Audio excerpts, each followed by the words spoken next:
რა არის ბევრი ფიქრი, ანუ overthinking-ი. თუ ფიქრებმა წაგვიღო, ეს იმას ნიშნავს, რომ ჩვენი გონება გვაგდებს ან წარსულში, ან მომავალში. და ეს ხდება ერთი მარტივი მიზეზის გამო. აწყოში თუ მოქმე პრობლემა, ვერ ვჯდები და ვერ ვიწყებ ფიქს. რეალურად ჩვენი სისტემა ისეა მოწყობილი, რომ იწყებს რეაგირებას. მაგალითად, თუ საფრთხის წინაშე ვარ, მე შეიძლება გავიქცე, ან პირიქით თავდაცვაზე გადავიდე. თუ რაღაც მჭირდება, მინდა მწყურია, ავიღებ, დავლევ წყალს, მშია, მოვიმზადებ საჭმელს, გამოვიძახებ. ანუ თუ რაღაც რეალური საჭიროება მაქვს დღეს, ან რეალური პრობლემის წინაშე ვდგავარ, მე ამ წუთას მოქმედებ. ხოლო overthinking-ის დროს, ბევრი ფიქრის დროს მე მოქმედების საშუალება არ მაქვს, იმიტომ რომ ეს პრობლემა რეალურად დღეს არ დგას.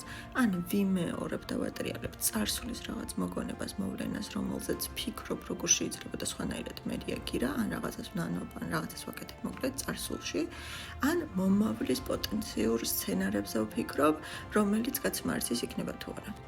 ჩვენი გონება არის ჩვენი ინსტრუმენტი. ეს ინსტრუმენტი შეიძლება გამოვიყენოთ რაღაც რეალური სტრატეგიის შესაქმნელად, პრობლემის მოსაგვარებლად, ჩვენი უკეთესი ცხოვრების მოსაწყობად, ან შეიძლება ვაქციოთ ჩვენივე ციხედ, რომელიც არის შიგნით და გარედან არ ჩანს და ვიმყოფოთ თავი ან წარსულში, ან მომავალში.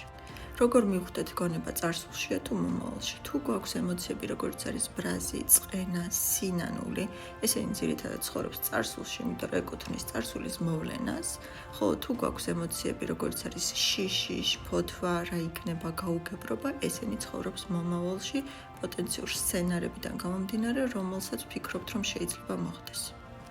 შესაბამისად, თუ ფიქრებმა წაგიღო, შეგიძლია დასვა რამოდენიმე კითხვა. პირველი, ეს საკითხი აქტუალურია თუ არა ამ წუთას დღეს? რეალური პრობლემა არის თუ არა ამ წუთას შენს ცხოვრებაში?